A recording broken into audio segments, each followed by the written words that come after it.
বিসমিল্লাহির রহমানির রহিম। আসসালামু আলাইকুম। এখানে ব্রয়লার মুরগির মাংস নিয়েছি।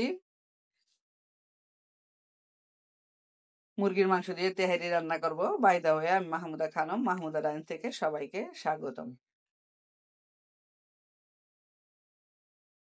একসাথে আদা, রসুন, জিরা, এলাচ, দারচিনি, লবঙ্গ, গোলমরিচ, জায়ফল, জয়ত্রী, আদা রসুন ব্লেন্ড করে নিয়েছি, দিয়ে দিলাম। দিয়ে দিচ্ছি মরিচের গুঁড়া, দিয়ে দিচ্ছি ধনিয়া গুঁড়া,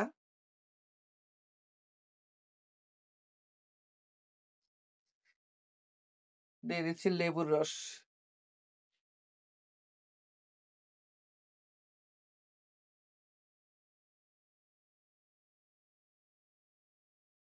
দিয়ে দিচ্ছি স্বাদ মতো লবণ।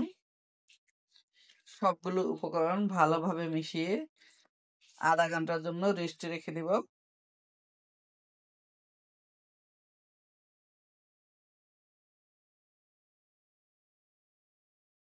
পোলার চাল ভিজিয়ে রেখেছি।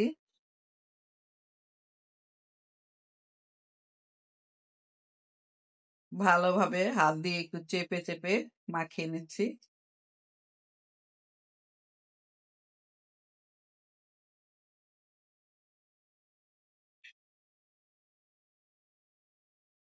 মশলা মাখা অলমোস্ট ডান। এখন ঢাকনা দিয়ে ঢেকে রেস্টে রেখে দিব আধা ঘন্টার জন্য।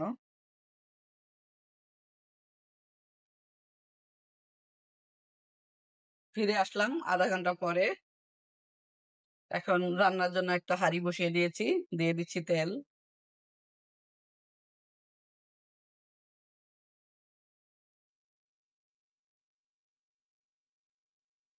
দিয়ে দিচ্ছি পেঁয়াজ। পেঁয়াজ বেরেস্তা কিছু তুলে রাখলাম, পরে কাজে লাগবে।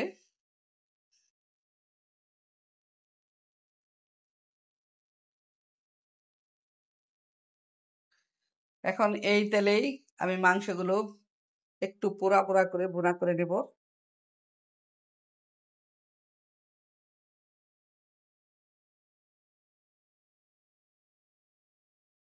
ঢাকনা দিয়ে ঢাকবো না, তাহলে পানি উঠে যাবে।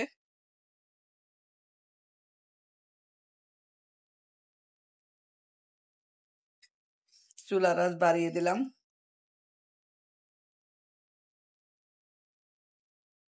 তেলের উপর মাংসগুলো 20 মিনিট ধরে একেবারে পোড়া পোড়া ভাজা ভাজা করে নিলাম। এক্সট্রা পানি দেইনি, শুধু তেলের উপরেই ভাজা ভাজা হইলো। মাংসগুলো এখন তুলে রাখবো। তেলের উপরে মাংসগুলো 20 মিনিট ভাজা ভাজা করে নিলাম। একদমই পানি দেইনি। ব্রয়লার মুরগির মাংস হতে সময় কম লাগে। এখন মাংসগুলো তুলে দেব। দিয়ে দিচ্ছি পানি। চাউলের ডবল পানি দিয়ে দিলাম। আর কোনো মশলা দিব না, এই মশলাতেই আমি পুরা রান্নাটা করব। আর তেল মশলা দিব না।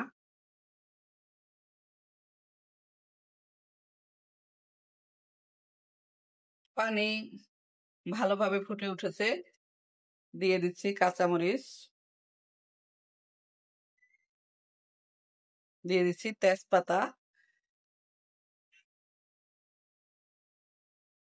দিয়ে দিচ্ছি লবণ, দিয়ে দিচ্ছি চাল। চাল আমি 1 ঘন্টা আগে ভিজিয়ে রেখেছিলাম, ছেঁকে দিয়ে দিলাম।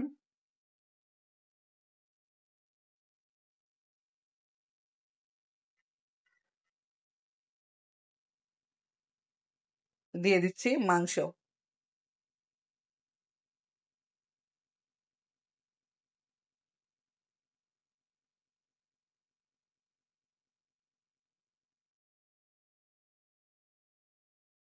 পানি সমান সমান হয়ে গিয়েছে, এ পর্যায়ে আমি দিয়ে দিচ্ছি পেঁয়াজ বেরেস্তা,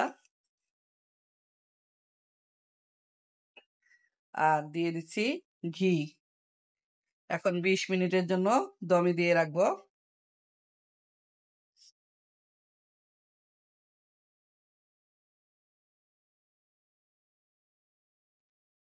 ফিরে আসলাম 20 মিনিট পরে। অফ ক্যামেরাতে আমি নেড়ে চেড়ে দিয়েছি।